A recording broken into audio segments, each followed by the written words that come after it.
मित्रांनो, लग्नाची बेडी या मालिकेच्या 24 फेब्रुवारीच्या एपिसोडमध्ये आपण पाहणार आहोत. सिंधू राघवचा विचार करत असते आणि त्यानंतर ती रूममध्ये असणारं एक गुलाबाचं फूल घेते आणि त्या गुलाबाच्या पाकळ्या एक एक करून खाली टाकत ती राघवची बायको आहे की मैत्रीण हे ठरवत असते. आणि ती हे करत असतानाच राघव तिथे येतो. त्यामुळे सिंधू पटकन ते गुलाबाचं फूल आणि त्याच्या पाकळ्या लपवते. राघव तिला काय करत होती असं विचारतो आणि त्यावर सिंधू सांगते की टेबलवर झालेली धूळ साफ करत होते. आणि ते ऐकून राघव तिला म्हणतो की सिंधू, आधीच तुझ्या हाताला जखम झाली आहे, तू उगाच अशी कामं करत बसू नको. आणि त्यानंतर तो सिंधूसाठी औषध आणायला बाहेर जातो. तर सिंधू राघवचाच विचार करत असते. त्यानंतर दुसऱ्या दिवशी सकाळी राघव सिंधूला म्हणतो की तू पटकन आवरून घे, मी तुला कॉलेजमध्ये ड्रॉप करतो. आणि त्यावेळी सिंधू त्याला सांगते की राघव सर, आज मला सुट्टी आहे, त्यामुळे मी घरूनच अभ्यास करणार आहे. आणि ते ऐकून राघव ऑफिसला जाण्यासाठी निघतो. त्याचवेळी राजश्री तिथे येते. ती सिंधू आणि राघवला म्हणते की माझं तुमच्याकडे एक महत्त्वाचं काम आहे. त्यावर राघव तिला कोणतं काम आहे असं विचारतो. तर राजश्री त्या दोघांना सांगते की मला तुम्हाला एक गिफ्ट द्यायचं आहे. आणि ते ऐकून सिंधू आणि राघवला खूप आनंद होतो. त्यानंतर राजश्री त्या दोघांनाही अंगठ्या देत त्यांना सांगते की ह्या अंगठ्या माझ्या आणि तुमच्या बाबांच्या आहेत. आम्ही आमच्या लग्नाच्या वेळी बनवल्या होत्या आणि आता आमची अशी इच्छा आहे की या तुम्ही घालाव्या. आणि ते ऐकून राघव आणि सिंधू एकमेकांकडे पाहतच राहतात.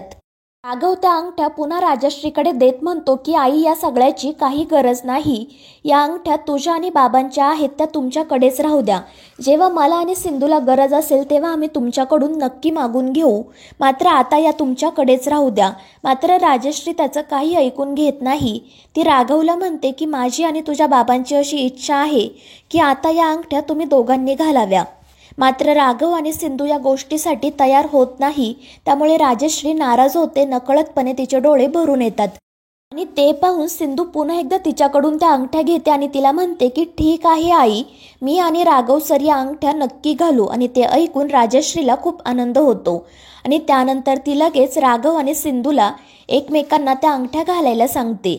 सिंधू लगेच राघवला अंगठी घालण्यासाठी तयार होते. मात्र राघव तिला विचारतो की सिंधू, या सगळ्याचा काय अर्थ होतो हे कळतंय ना तुला? त्यावर सिंधू म्हणते, हो राघव सर, मात्र तुम्ही समजताय त्या अर्थाने नाही. तर आपण मित्र म्हणून एकमेकांना ही अंगठी घालू. आईंच्या आनंदासाठी आपण इतकं तर करू शकतो ना? आणि त्यावर राघव सुद्धा आनंदाने हो म्हणतो. आणि त्यानंतर ते दोघे एकमेकांना त्या अंगठ्या घालतात. आणि ते पाहून राजश्रीला खूप आनंद होतो. ती राघव आणि सिंधूची दृष्ट काढते. तर राघव आणि सिंधू सुद्धा खूप खुश असतात आणि प्रेमाने एकमेकांकडे पाहत असतात. त्यानंतर राघव ऑफिसला जाण्यासाठी निघतो. तर रस्त्यामध्ये त्याला एक माणूस येऊन धडकतो आणि तो खाली पडतो.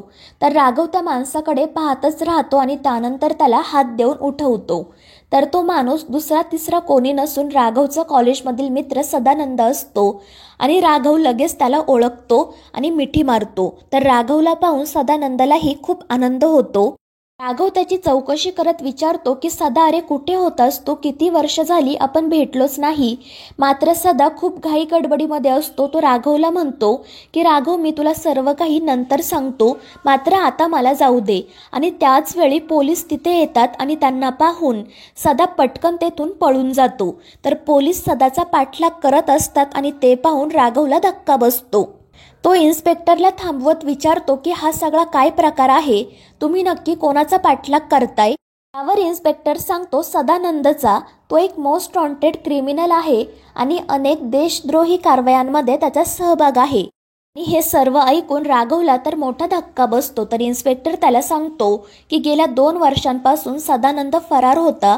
पोलीस त्याचा शोध घेत होते आणि आत्ता कुठे तो नजरेत आला आहे. तर दुसरीकडे राणी आदळआपट करत घरातील कामं करत असते आणि ती स्वतःशीच म्हणत असते की या घरातील सगळी कामं मलाच करावी लागतात. ना ती रेश्मा काम करते आणि ना ती सिंधू. आणि त्याच वेळी रुक्मिणी तिथे येते. ती राणीला विचारते की तू इतकी आदळआपट का करत आहे? त्यावर राणी चिडून म्हणते, मग काय करू मामी, या घरातील सगळी कामं फक्त मलाच करावी लागतात. ती रेश्मा सुद्धा मदत करण्यासाठी येत नाही आणि सिंधू तर तिच्या रूममधून बाहेर सुद्धा आली नाही. आणि त्याच वेळी सिंधू आणि राजश्री तिथे येतात. तर रुक्मिणी सिंधूला म्हणते की तू राणीला मदत करण्यासाठी का आली नाही? घरातील इतर कामं कोण करणार? त्यावर सिंधू म्हणते, पण काकू आता मी आली आहे ना, आता घरातील सगळी कामं मी करते. परंतु त्याच वेळी रुक्मिणीचं लक्ष सिंधूच्या बोटात असणाऱ्या अंगठीकडे जातं आणि ती राजश्रीला विचारते की ही अंगठी तर तुझी आहे ना. त्यावर राजश्री म्हणते, हो वहिनी, पण आता मी ही अंगठी सिंधूला दिली आहे. त्यावर रुक्मिणी म्हणते, तुझ्या या सुनेने माझी दाढ उपटून काढली म्हणून तू तिला बक्षीस दिलं आहे की काय. त्यावर राजश्री म्हणते, नाही वहिनी, असं काही नाही. सिंधू रुक्मिणीचा हात पकडत म्हणते की खरं तर काकू तुम्ही मला बक्षीस द्यायला हवं, कारण माझ्यामुळे तुमचा त्रास कमी झाला आहे. मात्र रुक्मिणी तिच्यापुढे हात जोडते आणि तिला गप्प बसायला सांगते. त्यानंतर रुक्मिणी सिंधूला विचारते, पण तू नक्की कुठे गेली होती, राणीला मदत करण्यासाठी का आली नाही. आणि त्यावर सिंधू सांगते की मी आणि आई बाजारात गेलो होतो, भाजीपाला संपला होता आणि इतरही काही गोष्टी आणायच्या होत्या. मात्र त्यावर राणी म्हणते की सिंधू तू उगाच खोटं बोलू नको, तुझ्या रूमचा दरवाजा तर कधीपासून बंद आहे. आणि त्यावर सिंधू म्हणते, मधुताई तुमचं काय सतत आमच्या रूमच्या दरवाजावर लक्ष असतं का. आणि ते ऐकून राणी गप्प बसते. तर रुक्मिणी सिंधूला विचारते की जर तू बाजारात गेली होती तर सामानाची पिशवी कुठे आहे. आणि त्यावर सिंधू तिला सामानाची पिशवी दाखवते. राजश्री सुद्धा रुक्मिणीला म्हणते की हो वहिनी, मी आणि सिंधू देवळातून बाजारात गेलो होतो. आणि त्यांचं हे बोलणं सुरू असतानाच राघव तिथे येतो. राघव खूप अस्वस्थ असतो, त्याला घडलेला प्रकार सतत आठवत असतो आणि त्याला इतकं अस्वस्थ पाहून सर्वजण त्याला काय झालं आहे म्हणून विचारतात. मात्र अगोदर राघव त्यांना काही सांगत नाही. रुक्मिणी आणि राजश्री पुन्हा एकदा त्याला काळजीने काय झालं म्हणून विचारतात आणि त्यावर राघव त्या दोघींना विचारतो की तुम्हाला माझा मित्र सदा आठवतोय का, तो आज मला भेटला होता. त्यावर राजश्री म्हणते, हो सदा म्हणजे तुझा कॉलेजमधील मित्र ना. त्यावर राघव हो म्हणतो. तर रुक्मिणी म्हणते, मला सुद्धा सदा आठवतोय, तो वरचेवर तुझ्यासोबत आपल्या घरी सुद्धा यायचा. मात्र गेल्या 1-2 वर्षांपासून तो कुठे दिसला नाही. आणि त्यावर राघव त्या दोघींना सांगतो की तोच सदा आता मोस्ट वॉन्टेड क्रिमिनल आहे. आणि ते ऐकून सर्वांनाच धक्का बसतो. तर राघव त्यांना घडलेला सर्व प्रकार सांगतो आणि म्हणतो की याच गोष्टीमुळे मी अस्वस्थ आहे. आणि त्यानंतर तो त्याच्या रूममध्ये निघून जातो. त्यानंतर राजश्री आणि सिंधू स्वयंपाकाची तयारी करत असतात. त्यावेळी राजश्री सिंधूला म्हणते की तू राघवसाठी सरबत घेऊन जा, त्याच्यासोबत थोडा वेळ बोल, म्हणजे त्याला बरं वाटेल. त्यावर सिंधू सुद्धा हो म्हणते आणि त्यांच्या रूममध्ये जाण्यासाठी निघते.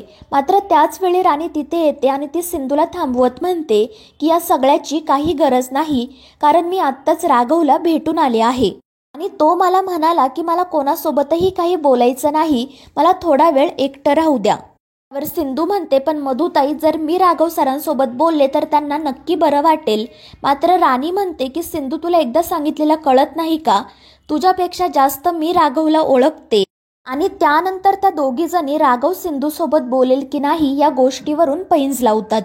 तर मित्रांनो, या मालिकेच्या पुढील भागांमध्ये आपण पाहणार आहोत सिंधू राघवसाठी फुलांच्या पायघड्या अंथरते, त्याच्यासाठी ती छान सजावट करते, त्यामुळे राघवला सुद्धा खूप आनंद होतो आणि तो सिंधूला उचलून रूममध्ये घेऊन जातो आणि हे पाहून राणी खूप चिडते. तर मित्रांनो, या मालिकेच्या पुढील भागांच्या अपडेट्ससाठी आपल्या चॅनलला सबस्क्राईब करा.